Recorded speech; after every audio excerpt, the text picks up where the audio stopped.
lalo na po na lagi nagsasabi ng disciple leadership, yung kahalagahan po ng disciple leadership. Ano ba ang disciple leadership? Isang mahalagang konsepto ng isang mananampalataya na nakaugnay sa prinsipyo ng disciple ni Kristo at sa pamumuno. Nakatuon ito sa disciple pro, pribilehiyo, responsibilidad at opportunity sa mga mananampalataya o Kristiyano na may tunay na tagasunod ni Kristo at naging leader na nagtuturo at gumagabay sa iba. Napaka-importante nito sa buhay ng bawat isa, lahat po sa ating Panginoon. Inuro niya po sa atin to bilang paalala. Tayo po sa Matthew 28:19-20, yung kahalagahan ng go and make disciple. Ilan sa mga verses po na magpapaalala po sa atin the Great Commission from Matthew 28:19-20. Servant leadership, John 13 verse 13-15. Gawa 1:8. The guidance of the Holy Spirit when we empowered to witness. 2 Timothy 2:2. Multiplication, mentoring of a leader. Yung nagme-mentor po tayo ng mga leader na nagpapagamit ng buhay. At reminder po sa atin din ng John 15 verse 7, yung abiding in Christ Jesus. So ngayon, ano yung matututunan natin dito, kaibigan? As we continue to serve the Lord. Alam niyo po, isang hamon sa bawat isa sa atin, yung kahalagahan ng tunay na disipulo ni Kristo. Kasi nga po, kung ikaw isang leader sa isang sambahayan, pamilya, paaralan, trabaho, nagsisimula sa iyo ang pagiging disipulo ni Kristo. Huwag tayong dumepende sa title o posisyon. At gumawa po tayo ng mga alagad at maging leader na tunay na nagmumultiply at leader na nananalangin na may pusong manalangin, nagpapakumbaba, naglilingkod ng tapat at totoong may integridad. Aamin po tayo na hindi po ito madali, but it is the process of character of disciple na isang leader ng Lord. Yung isang taong may relasyon sa Diyos na nagpo-produce ng leader na namumuno sa mabuting halimbawa, nagiging tapat na disipulo at lingkod ni Kristo. Mga kaibigan, paalala po sa bawat isa po sa atin itong bagay pong ito. Especially sa panahon ngayon, yung prinsipyo na binigay ng Panginoon sa Biblia. Kasi nga po, maraming naniniwala sa Bible. Pero ang tanong, paano mo ito ina-apply bilang isang lingkod ng Panginoon? Si Jesus mismo ang unang naging halimbawa ng disciple leadership. Naglingkod po siya, nandito siya para maglingkod, kundi nandito siya para maglingkod para po sa atin. Yun ang totoong impression o buhay ng isang lingkod. Ang totoong leader ay ang kaharian ng Diyos ay naglilingkod, hindi naghahari-harian. Si Jesus lang po nagturo ng isang leader o lideratong isinabuhay ang salita ng Panginoon. Tuloy-tuloy lang po tayo sa ating background music, ang lilim instrument from Victory Worship po. Sa ating po pagpapatuloy, kaibigan, lagi natin tignan yung kahalagahan ng buhay ng isang mananampalataya. Ang isang namumuno, katulad ng mga apostol, ay nakaugat sa pagiging disipulo ni Kristo. Ito po'y nakaugnay sa relationship nila kay Jesus. At ang ebidensya po nito ay hindi porket nakatapos o may pinag-aralan o maganda ang pag-aaral na natapos, ay ebidensya na po ng isang disciple. Di po. Buhay pa rin po usapan, tulad po ng paalala po sa akin ng aking mga magulang at ng usapan namin. Aanihin mo yung natapos mo kung hindi naman nakikita sa iyo ang pagbabago. Isang reminder po sa isang disciple leadership, you produce a good leader. Hindi po natin ginagawa sa simbahan mag-maintenance. May sakit lang po yun. Pero we need to multiply as a servant of God. Pag-isipan, pag-aralan po natin to. Ang isang leader na namumuno ay isang mabuting halimbawa.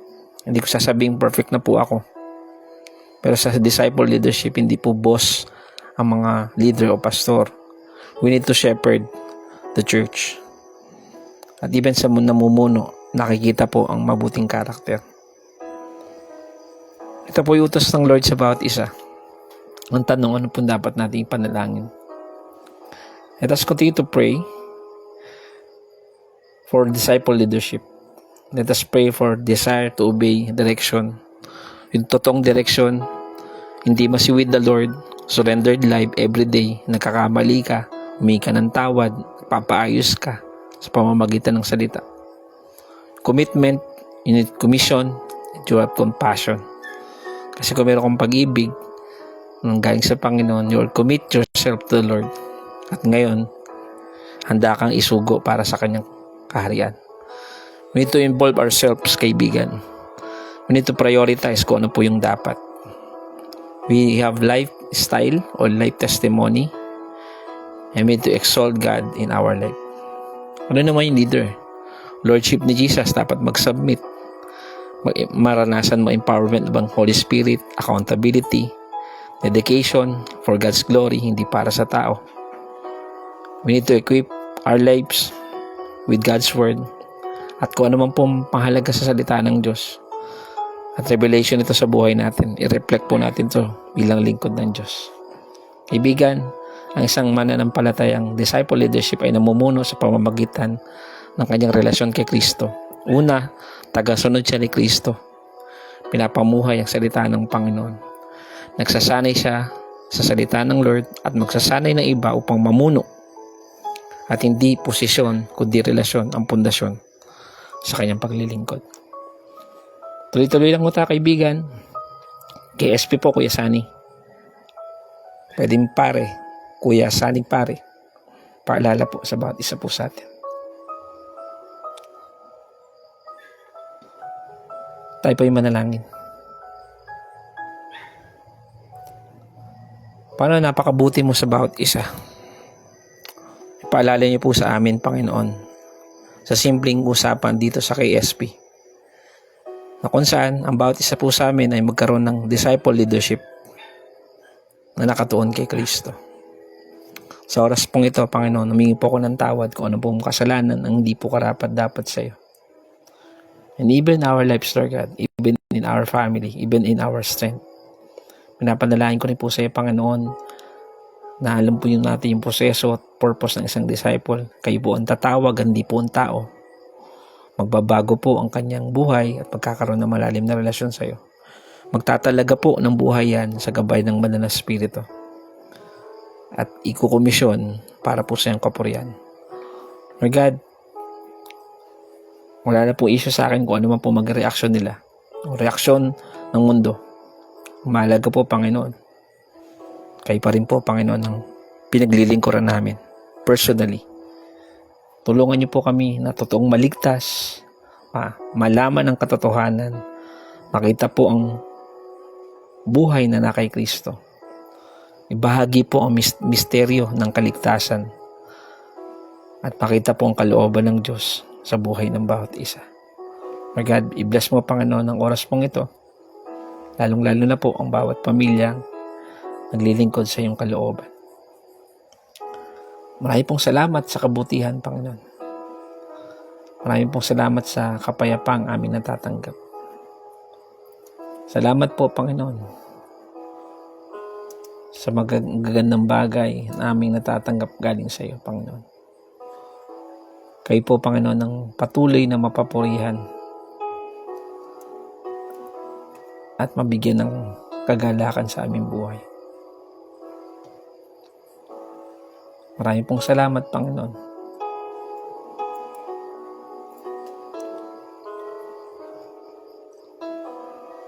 Bless mo po kami, Panginoon.